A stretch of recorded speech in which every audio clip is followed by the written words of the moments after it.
नमस्कार मित्रांनो. जर तुम्ही एस जी स्टोरी टेलर चॅनलवरती पहिल्यांदाच आला असाल तर सबस्क्राईब करायला विसरू नका आणि हो, बेल नोटिफिकेशन पण दाबायला विसरू नका. तर मित्रांनो, तुम्ही पहिला भाग बघितला नसेल नक्की बघा. तर चला सुरू करूया आपण आता दुसऱ्या भागाला. चल, तुला वाड्यावर सोडतो असे म्हणत तो म्हातारा तिच्या सोबत चालू लागतो. वाड्याजवळ आल्यानंतर स्वराच्या जीवात जीव येतो आणि ती त्या वृद्ध माणसाला आभारी आहे असं म्हणणार तितक्यात तो म्हातारा गायब झालेला होता. हे पाहून स्वराच्या अंगावर काटा उभा राहतो. नक्की हे माझ्यासोबत काय घडत आहे असा विचार करत ती खोलीत जाते आणि झोपी जाते. सकाळी उठल्यावर 2 दिवसांपासून घडलेला सर्व प्रकार ती तिच्या आई बाबांना सांगू लागते. स्वराचे बाबा शांत बसतात. बाबा, काय झालं आहे तुम्हाला? तुम्ही काय लपवत आहात का माझ्यापासून? काय आहे सांगा ना. हे सगळे माझ्यासोबत काय घडत आहे? अशी स्वरा कपाळावर आठ्या आणून चारू लागते. मी जबाबदार आहे या सगळ्या गोष्टींना. माझ्यामुळे हे सारे घडते असा दोष स्वतःला देत डोक्यावर हात मारून स्वराचे बाबा रडू लागतात. काय झालंय सांगा ना बाबा. कोण आहे ती जळालेली बाई जी मला सतत बोलवत होती? 25 वर्षापूर्वी माझ्या आणि सुमीचं लग्न ठरलं होतं, परंतु ती लग्न आधीच गरोदर असल्याचं आम्हाला बाहेरून समजलं. म्हणून लग्न लागण्याच्या 3 दिवस आधी मी नकार कळवला. सुमीच्या हाताला मेहंदी सुद्धा लागली नव्हती. लग्न नकार दिला म्हणून सुमीचे बाबा माझ्या बाबांकडे जाब विचारण्यास आले, परंतु सुमीबद्दल ही गोष्ट ऐकल्यानंतर त्यांना स्वतःचीच लाज वाटली आणि त्यांनी राहत्या घरी गळफास लावून घेतला. हे पाहून सुमी चवताळली आणि रागारागात आमच्या वाड्यासमोर येऊन उभी राहिली आणि माझ्या बाबांची भांडण करू लागली. माझ्या आप्पांना तुम्ही मारला आहे, तुम्हाला मी सोडणार नाही, तुमच्या घरात शुभ कार्य होऊ देणार नाही असे रागारागात बोलत होती. त्यावेळी आपल्या आजूबाजूला राहणाऱ्या गावकऱ्यांनी तिला घरी परतण्यास सांगितले. सोडणार नाही मी कोणाला असं म्हणत ती घराकडे गेली आणि तिने स्वतःला पेटवून घेतले. तिला हॉस्पिटलमध्ये नेत असतानाच तिचा मृत्यू झाला आणि तेव्हापासून एका पडक्या वाड्यात राहते, एक आत्मा बनून, आणि सगळ्यांना त्रास देते अजूनही. मग मला भेटलेला म्हातारा माणूस कोण होता असा प्रश्न स्वरा बाबांना विचारते. स्वराने सांगितलेल्या वर्णनानुसार तो म्हातारा माणूस म्हणजे दुसरं तिसरं कोणी नसून सुमीचे वडील असावे असा अंदाज व्यक्त करत स्वराचे बाबा सांगतात. पण ते माझी मदत का करतील? कारण झालेल्या प्रकारात चूक त्यांच्या मुलीची होती हे त्यांना माहीत होते. म्हणून जसा वाईट आत्मा असतो तसा चांगला आत्माही असतो, तो आपल्याला वेळोवेळी मदत करत असतो असे म्हणून स्वरा आशू उघडत तिच्या बाबांना मिठी मारते. लग्नाची तयारी पुन्हा सुरू होते आणि लग्नाला आता 2 दिवस बाकी असतात. हळदीचा दिवस उजळतो. लीना आणि स्वरा हळदी समारंभाला कोणता ड्रेस घालायचा हे बघत असतात. सगळ्यांनी सारखाच रंगाचा ड्रेस घालायचा असे ठरते. त्या पद्धतीने त्या दोघी ड्रेस कोडची व्यवस्था करतात आणि स्वराला लागणारी हळद तिची आई आणि बाजूच्या बायका वाटत असतात. आता संध्याकाळ होते. वाड्यात खूप लोकांची वर्दळ चालू असते. फुलं, सुपारी, तांदूळ, आंब्याची पाने वगैरे सगळे गोळा करण्यात सगळे मग्न असतात. बघता बघता रात्र होते, म्हणजेच संध्याकाळचे 7 वाजलेले असतात. गाव म्हटले की संध्याकाळचे 7 वाजताच काळोख पडायला सुरुवात होते.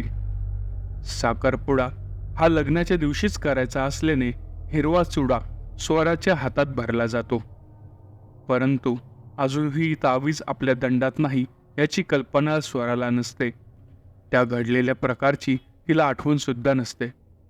ठरल्याप्रमाणे पिवळा ड्रेस सगळ्यांनी घातला आणि लीना आपल्याला दिसत नाही हे पाहण्यासाठी स्वरा तिच्या खोलीत जाते आणि लीना बेडवर पाठमोरी बसलेली असते, तेही वेगळ्या रंगाचा ड्रेस घालून. अगं लीना, अजून इथे काय करतेस? आणि तू हा का ड्रेस घातलाय? चल ना, आवर लवकर. स्वरा जरा चिडून बोलते. मी येणार नाही. माझ्याकडे हिरव्या बांगड्या नाहीत तुझ्यासारख्या. लीना पाठमोरी बसूनच स्वराकडे न पाहता रागाने म्हणते, हिरव्या बांगड्या? तुला कशाला हव्यात हिरव्या बांगड्या? तुझं लग्न ठरलंय ना, आपण तेव्हा घालूया. स्वरा मस्करी करत म्हणते. आता कसे होणार माझे लग्न? कोण करणार माझ्याशी लग्न? लीना रडू लागते.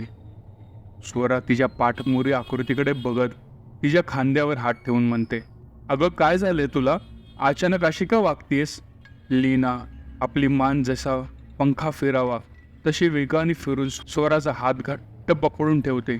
दे तुझ्या बांगड्या, नाहीतर तुझं लग्न होऊन देणार नाही मी. स्वराला कळून चुकतं की लीनाच्या शरीरात सुमीचा आत्म्याने प्रवेश केला आहे. ती प्रचंड घाबरते आणि थोड्या वेळातच सुमी आपल्या जळालेले शरीर घेऊन मूळ रूपात येते आणि हसायला लागते आणि गायब होऊन जाते. लीना तिला दार ठोठावत आवाज देते, अगं चल ना ग, नेहमी का तुला सांगावं लागतं? आवर पटापटा, आई बाहेर बोलवतीये. लीना जर बाहेर आहे तर आता इथे जे घडले ते नक्की काय होते? हा भास होता का आणखीन काही?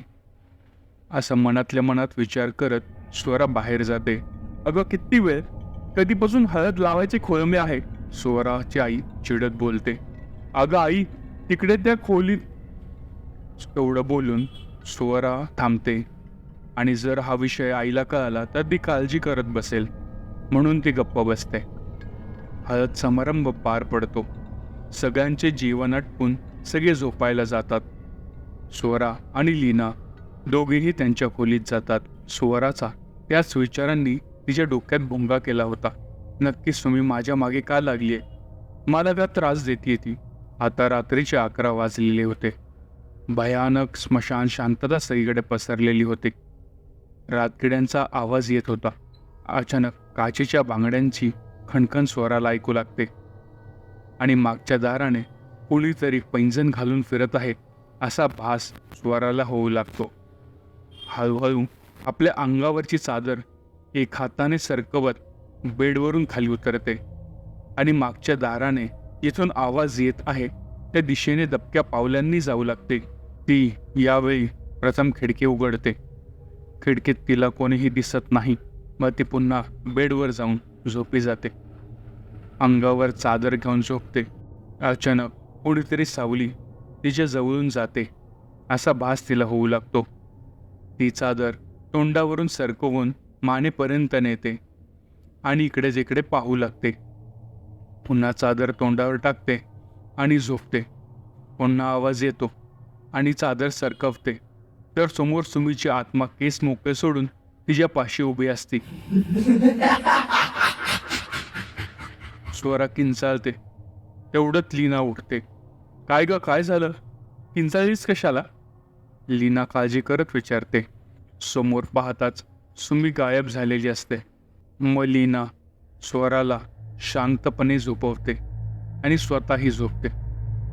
थोड्या वेळाने रात्रीचे 12 वाजतात. स्वरा अचानक झोपेतून उठून दार उघडून 10 मिनिटावर असलेल्या पाणवठ्यावर जाऊन बसते आणि आपल्या हिरवा बांगड्या फोडू लागते. आपल्या अंगावरची हळद धुवू लागते. इथे लीनाला जाग येते. लीना आपल्या बाजूला स्वरा नाही हे पाहून खूप घाबरते आणि तिला इथे तिथे शोधू लागते. लीना पळत पळत स्वराच्या आईबाबांच्या खोलीत जाते आणि त्यांना स्वरा आपल्या खोलीत नसल्याचे सांगते. तिचे आईबाबा आणि तिचे मित्रमैत्रिणी तिला शोधण्यासाठी घराबाहेर पडतात. भयानक शांतता, रडणारी कुत्री हे ऐकून कोणालाही भीती वाटेल अशीच ती मंतरलेली रात्र होती. सगळे बॅटरीच्या प्रकाशात वाट जाईल तिथे तिला शोधण्याचा प्रयत्न करू लागतात. पाणवठा लागतो. बॅटरीच्या प्रकाशात पाणवठ्या शेजारी बसलेली स्वरा त्यांना दिसती. परंतु ती केस मोकळे सोडून हिरव्या बांगड्या फोडून अशी एकटक त्या पाण्याकडे पाहत होती. तिचे हे लक्षण पाहून आपल्या मुलीला काहीतरी हळदीच्या अंगाने झपाटलेले आहे याचा अंदाज स्वराच्या बाबांना येतो. स्वराची आई कोणत्याही गोष्टीचा विचार न करता आपल्या मुलीकडे धावत जाते आणि काही विचारणार तेवढ्यात स्वरा तिला दूर ढकलून टाकते. आता बाबा पुढे जातात आणि सुमीच्या शरीरातील आत्मा वळतो आणि स्वराच्या बाबांचा गळा अचानक धरते. तुला आणि तुझ्या मुलीला मी सोडणार नाही. मी तुला माफ करणार नाही. तू मला फसवला आहेस. असं रागात एकटक कटाक्ष नजरेने बघत बोलते. हे बोलून सुमीचा आत्मा स्वराच्या शरीराला मुक्त करतो आणि स्वरा कोसळून खाली पडते. स्वरा बेशुद्ध स्थितीत असते.